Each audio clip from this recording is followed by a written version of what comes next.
obtenus sont meilleurs au Niger que dans les autres pays impactés et la stratégie holistique mise en œuvre par notre pays sous la houlette des plus hautes autorités est saluée par les analystes les plus avertis. Ainsi, après les appréciations répétées des généraux et experts de guerre, les chercheurs et autres scientifiques qui étudient les conflits armés et les méthodes de lutte, des grands médias se penchent sur les moyens et la stratégie mise en œuvre par les autorités du Niger pour faire face au terrorisme et les comparent à ce qui se passe dans les pays voisins.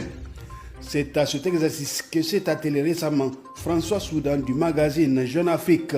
En effet, dans l'éditorial paru le 3 octobre 2022 portant sa signature, le journaliste a examiné sans embâche la situation politico-sécuritaire au Sahel en comparant les cas du Mali et du Burkina Faso à celui du Niger, graphisme et chiffres à l'appui. On peut lire à l'entame de l'article, je cite, « De Bamako à Ouaga, les partisans des jeunes au pouvoir affichent des positions pro-russes et anti-françaises pour se donner une posture révolutionnaire, bien commode quand on tente, comme Abdoulaye Mega devant l'ONU, de masquer un échec politico-sécuritaire. » Fin de citation.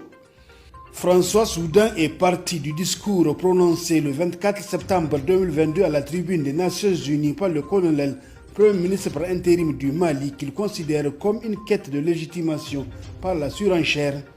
à la récente prise de pouvoir par la force aussi au Burkina Faso, en passant par le sentiment anti-français savamment entretenu par des cyberactivistes et la logique d'isolement dans laquelle s'enferment certains pays dirigés par des juntes. Par rapport à la logique d'isolement dans laquelle se maintient la République des colonels, pour utiliser les termes de l'auteur,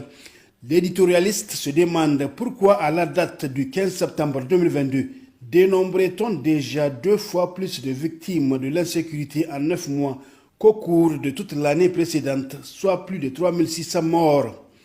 À cela s'ajoutent plus de 70 000 Maliens réfugiés au Niger au 31 mai 2022. Pour François Soudan, la prise de pouvoir par le capitaine Ibrahim Traoré au Burkina Faso, dont 40% du territoire échappe au contrôle de Ouagadougou, sanctionne un échec sécuritaire massif, similaire à celui que connaît le Mali.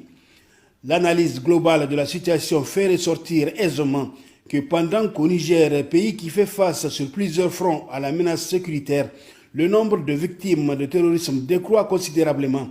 Il augmente de façon exponentielle au Mali et au Burkina Faso, ce qui prouve à suffisance qu'au Niger, la stratégie mise en place par l'État est efficace et porte ses fruits.